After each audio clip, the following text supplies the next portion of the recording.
You guys are freaking rock stars, all right? You guys, the Tom Dark audience, the TGGers, the Tiggers, as I call them, okay? You guys really don't need help or advice from anyone, let alone me, because you guys just rock that much. You can handle yourselves when times get tough. And I'm so proud of you all, okay? I just want to pinch those cute little cheeks of yours. But of course, there are outsiders that don't watch my content and are not as independent and cool as you strong-willed individuals. And let's be honest, sometimes even the strongest of men do need a little bit of advice when times get tough. Amidst the struggle of life, sometimes you really just need that one special guy you can turn to who's really going to help you out and make a big difference. Maybe it's your uncle who lives in a trailer and listens to Blady and Chappell Roan, or maybe it's your chill older brother who ate a lithium battery one time and now has, you know, a lot of health issues, but also a lot of wise, sage knowledge to pass on. There he is.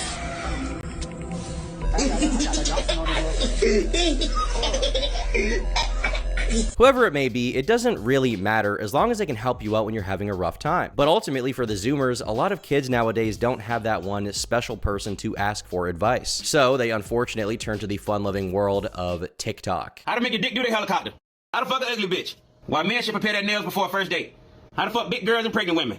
How to get a woman with the roommate game? The evil way to get a woman using the blackmail game. One of the best hobbies you can have as a cheater. How to ask a woman if you can hit her off. How to wash her ass before linking up.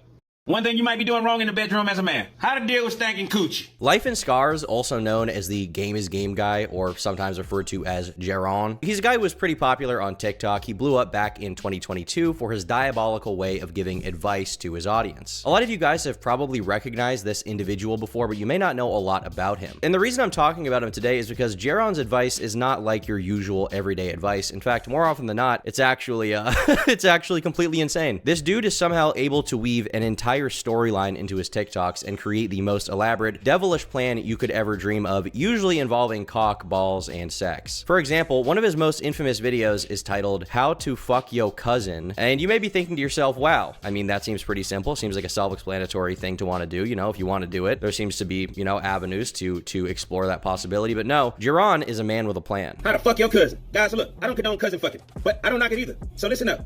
Next time you're hanging around your cousin, you need to drink some poison, but just a little bit. You're gonna get sick. And if you're not in a delusional state, you need to act like it. Then I want you to act like you're getting hot, and I want you to start taking off your pants. Get your dick hard. Once you got your dick hard, I want you to grab your cousin's hands, and I want you to put them around your dick. One or two things are gonna happen. Either one, she gonna start jacking your dick, or two, she gonna think that shit disgusting. Regardless, you in a delusional state, so whatever happens, ain't your fault. Now, start talking out of your head. Say something like, oh man, it's hard. She gonna be like, what the fuck? What's wrong with you? Why's your dick hard? You wanna fuck or something? Say, yes. And use a condom. I don't want you to have a dude, baby. Game is game. You see, a big staple of Life in Scars is the extensive history of homemade sex moves that he's shared with the world. He's got a lot of really iconic ones. One of them is called the Steam Engine, which I really don't know how Steam is involved, but he did manage it. He's also got one called the Hamburger, which I won't go too deep into because of the contents of it. But my personal favorite of it is called the Buzz Lightyear. It's a very unique one. It features a fishbowl, a laser pointer, a set of stairs, and whoever you love most in life. How to Buzz Lightyear, bitch. Hey, y'all, the Buzz Lightyear is a sex move. So as always, believe that you have consent. Now go like this. You're gonna need 4 items. You're gonna need a fishbowl, a laser pointer, a flight of stairs, and a bitch. Now you're gonna start out by fucking your bitch at the top of the stairs, front to back. While you fucking in front to back, right before you're about to nut, I want you to pull your dick out, slap the bitch in the back of the head. Assuming that you still have consent, right when she turn around, I want you to bust that nut in her eye. As soon as you bust a nut in her eye, grab the fishbowl, put that shit over her head, then push the bitch down the stairs. Go ahead and grab your laser pointer, point that shit at her, and scream to infinity and beyond. Y'all, this gonna do 3 things to the woman. 1, she's gonna be confused about what the hell just happened. Number 2, she's gonna be trying to stop herself from falling. And number 3, she's gonna be trying to get the nut out her eye, but she can't because the fishbowl in the way. Women love this shit. Now, by the time she reached the bottom of the stairs, if she ain't moving or nothing, you did it wrong. But we Disney dicking bitches. Game is game. And he wouldn't only give advice. Sometimes he would upload videos where he just rants about problems in his life because, you know, he feels like it. He wants to share his perspective with the audience. And usually this would be equally as insane as his how-to guides. Now listen, if we have to pay taxes to put retards in communities, then we should be able to fuck them. Now, if it wasn't already obvious here, Life in Scars doesn't really hold back when it comes to the explicit nature of his content. He is a real one, as the fellas say. And he does not censor anything, okay? He's standing up to big tech. He's saying, hey, you will not censor me. I will describe how to do the Buzz Lightyear technique on your mother in 4K. You will not stop me. I will say, as insane as it is, it's kind of refreshing to see someone like this be able to blow up. Kind of reminds me of like pre-apocalypse YouTube. It's just from a different time, really. But obviously, the kind of content he makes didn't come without scrutiny. He began making some waves in a negative way, which is why he got a lot of flack for one particular video he made called Why the Age of Consent is Bullshit. Why age of consent is some bullshit. Well, it's a bunch of man-made laws that don't make no fucking sense. Basically, he says that the age of consent is bad because different countries have different laws, therefore it's kind of irrelevant. And he has on top of that people who talk about the age of consent a lot sound like pedophiles. And after making some very salient, cogent, great arguments, you know, in the debating Reddit world, he goes on to give a very interesting reveal, which is that he apparently was touched as a child. And, you know, a lot of people, when that happens, they're obviously going to be traumatized by it. They're going to have a bad time. They're not going to like it. But Life in Scars is a very different perspective. In fact, he says he wishes it happened more. I was molested as a child, and my only regret is that it didn't happen more often.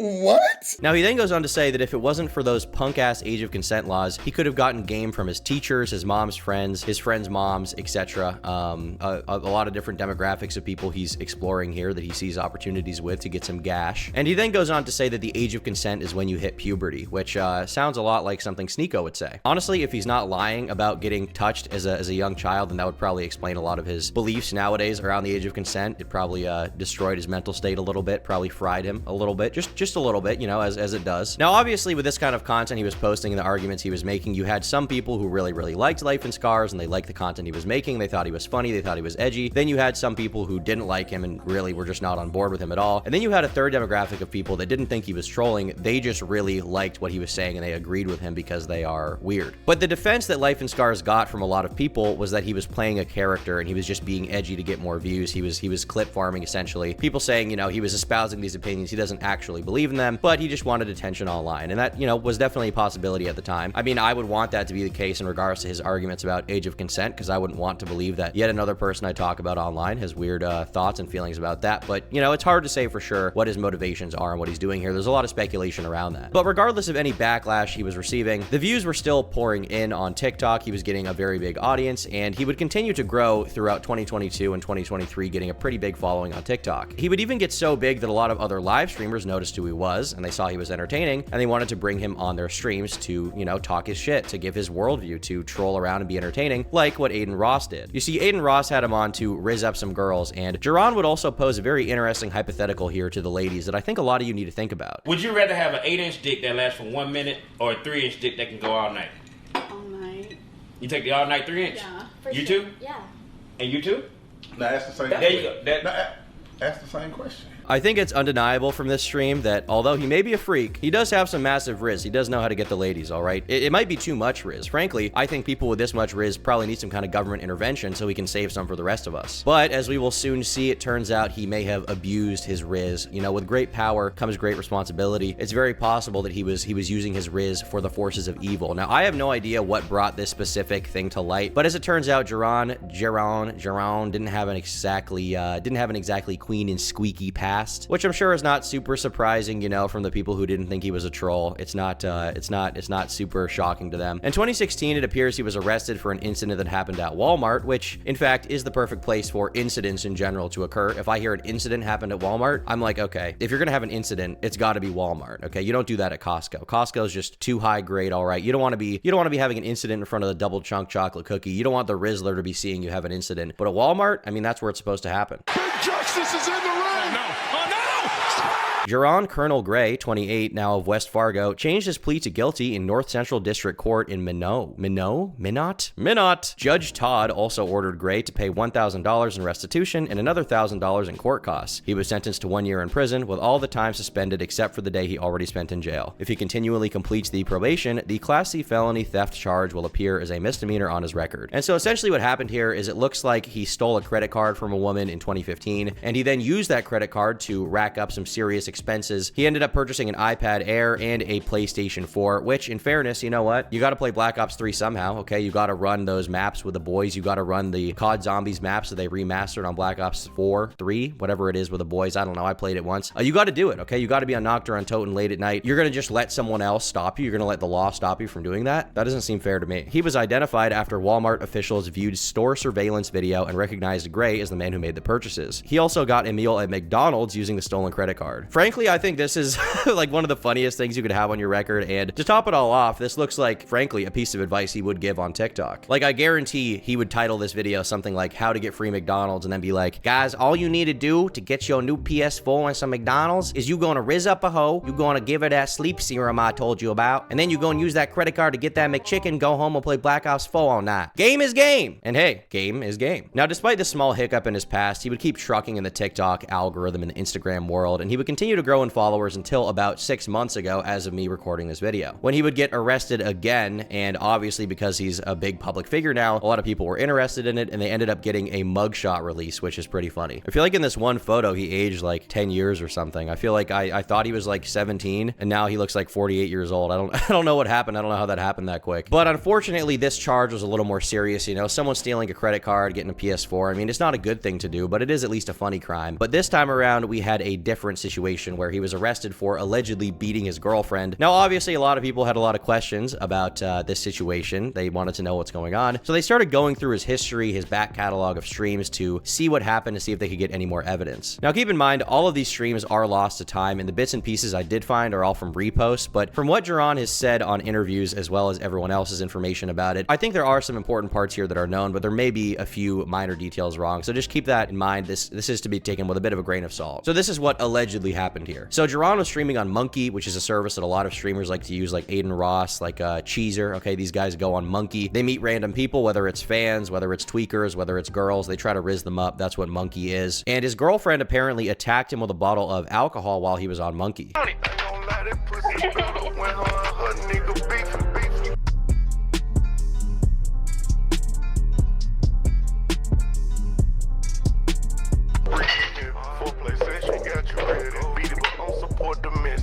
So the situation here is that he allegedly retaliated and hit her back, which I can't show on video, but you can kind of see it a little bit on the previous clip I showed, you know, but obviously on YouTube I can't show too much of that. And after 5 minutes, he would come back and say that his girlfriend had apparently broken his car window. So there was an official huge battle, domestic dispute going on. Chat, I swear to God, my right hand to motherfucking God, this bitch just broke my car window, nigga.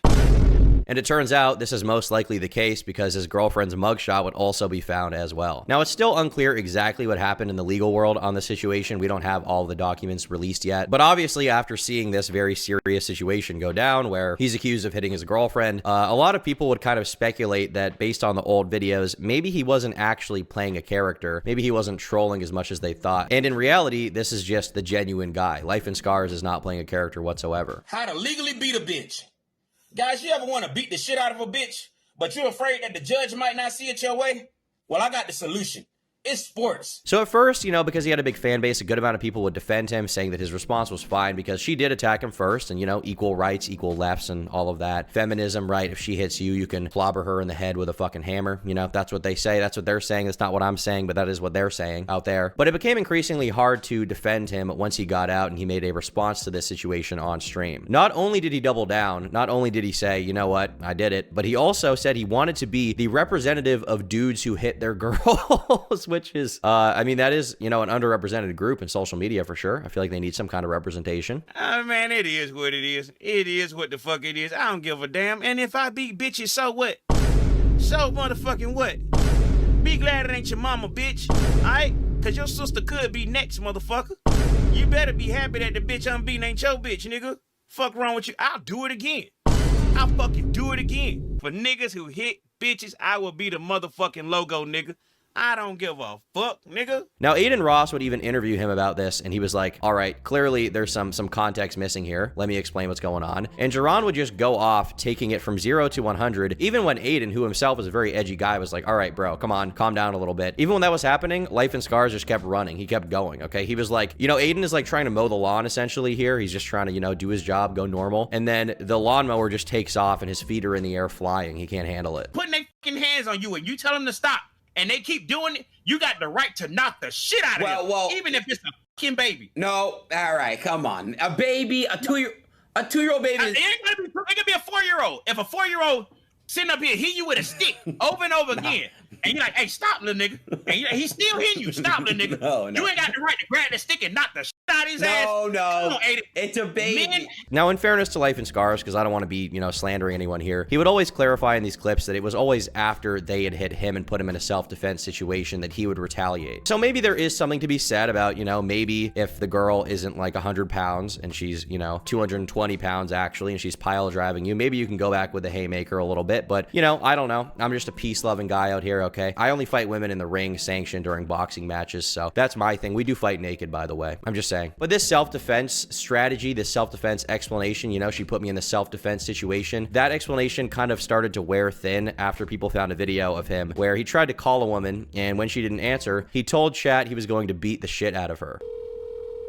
you fucking bitch. You fucking bitch. Chat, I gotta go whoop a bitch ass. Nigga, I'm sorry. I'll be right back. Chat, game is game. I swear to God I will. Now, also around this time, another clip of him would drop where he talks about the origins of his name, Life in Scars. So according to him, he actually has 4 kids that were taken by his baby mama, and that's why he named himself Life in Scars. Life has scarred him. He's scarred by his children being taken, all right? He was just trying to be a responsible father. He was giving his children Captain Crunch every day so they would get big, strong bones like him, and this 304 just took him away. Now, initially, that seems pretty sad, and you might want to, like, you know, feel bad for him, because obviously it's sad when a father can't see their kids, even if he's maybe somewhat of an unscrupulous guy, you know? But the unfortunate part is that he kind of ruins this explanation by saying he wants to kill his kid, and he then says that he wants to beat his baby mama up before punching the camera and very comically saying, "I was just cheating. That's it. She broke up with me because I was cheating." Like, I wish death upon my baby mama, or sometimes I wish the kids were dead.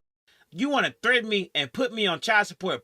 I've been taking care of the kids. I was just cheating. I ain't do nothing more. I ain't put my hands on you, bitch. I didn't manipulate you. All I was a fucking cheater. Bitch, you wanted a good-looking man. You wanted a man with a long-ass dick. Now, again, this isn't definitive proof of anything. You know, maybe he's playing a character. Do I think these clips make him look bad? Yes. Do I think there's a possibility that he's hit a woman when he's not been in a self-defense situation? After seeing this next clip, yeah, probably. I mean, he literally talks to this girl about how many times he's slapped her, and she confirms it. So, like, I don't really know what else I'm supposed to say unless everybody here is an actor and they're all in on it. It doesn't seem like a good situation. You know, if you said that shit to my face, I'd slap the fuck out you, right? Yeah. Okay, so why you acting like that? How many times have I slapped you? Okay, so like, why are you still testing the waters?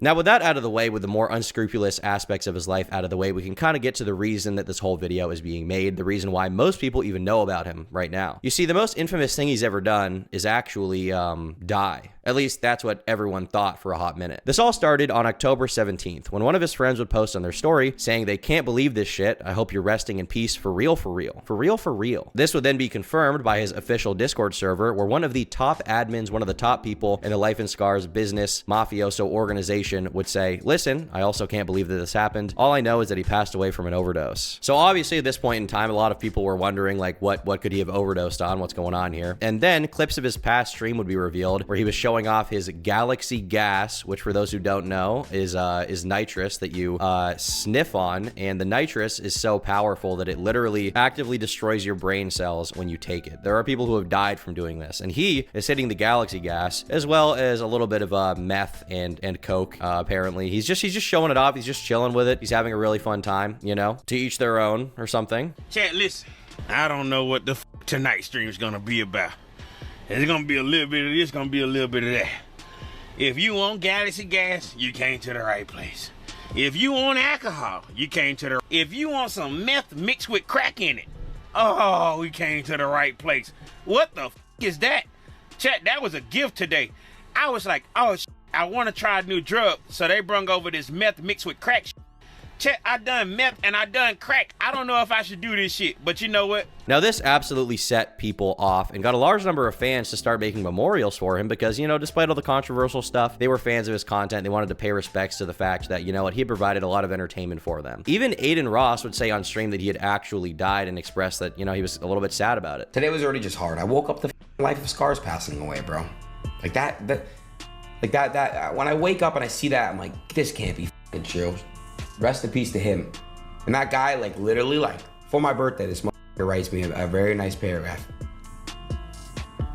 And it's like, I felt bad about it. It's another one of these things, bro. Like, I opened that DM. I didn't see that DM, bro. I didn't see that DM.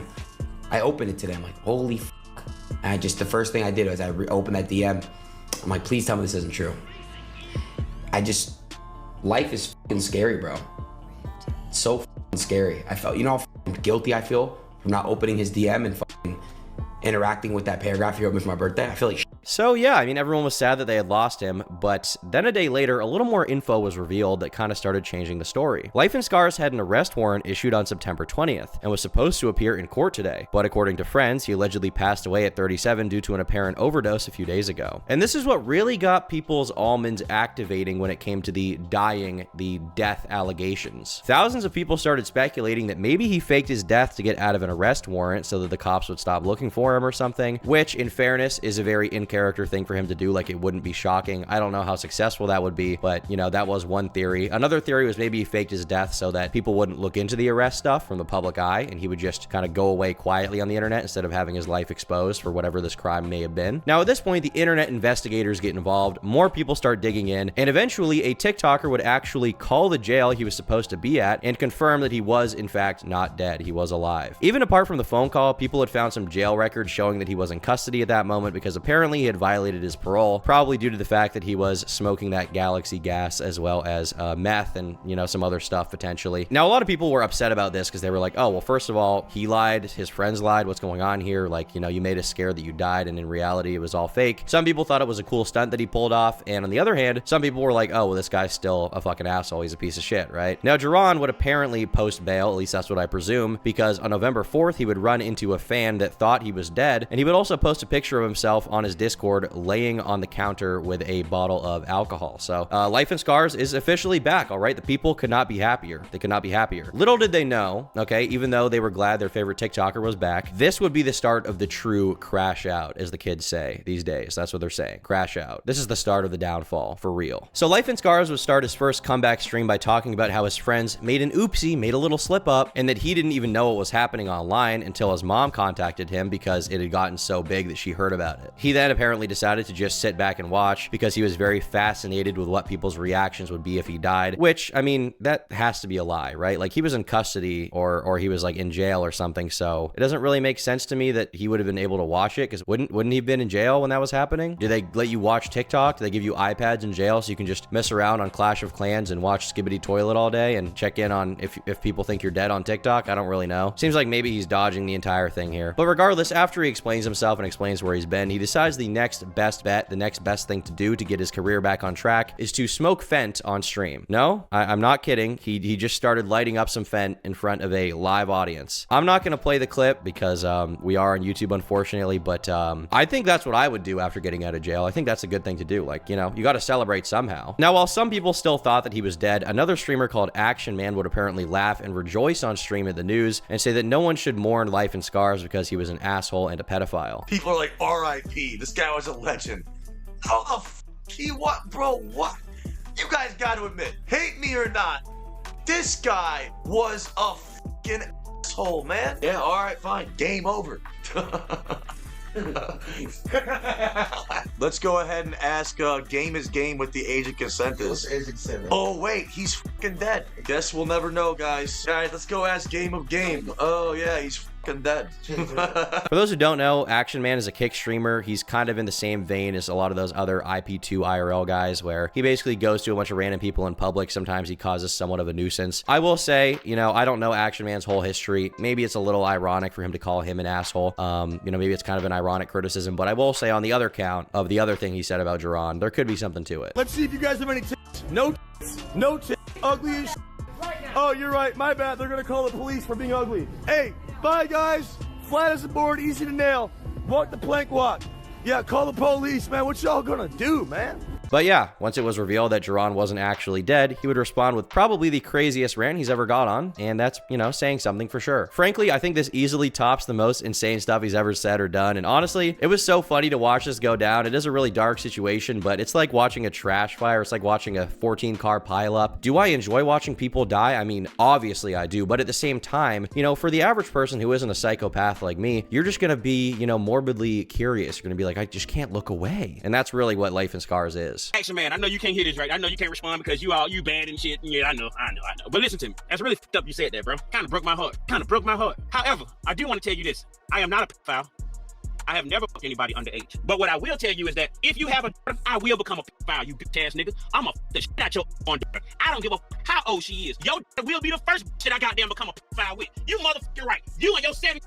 I'ma slap that bitch and bend over and fuck the shit out your goddamn daughter. Then you wanna say you want problems with that guy. Well, you got him, dad nigga. I always claim in Chicago this, Chicago. Bitch, you ain't no Chicago nigga. And that's pretty much it. Despite all the crazy shit that he said, he's still on TikTok, he's on Instagram, he's on YouTube. I think he got banned from Kick for that last clip, but it is pretty incredible that he somehow manages to stay on a majority of platforms uncensored to this day, you know? Hey, game is game. Honestly, I'm not even gonna try to give some kind of crazy message at the end of this video. I don't think there's any real lesson to learn here. I mean, sometimes stuff doesn't have some moral message, sometimes it's just insanity, and sometimes you just gotta laugh and move on. Game is game, fellas. I'll see you tomorrow.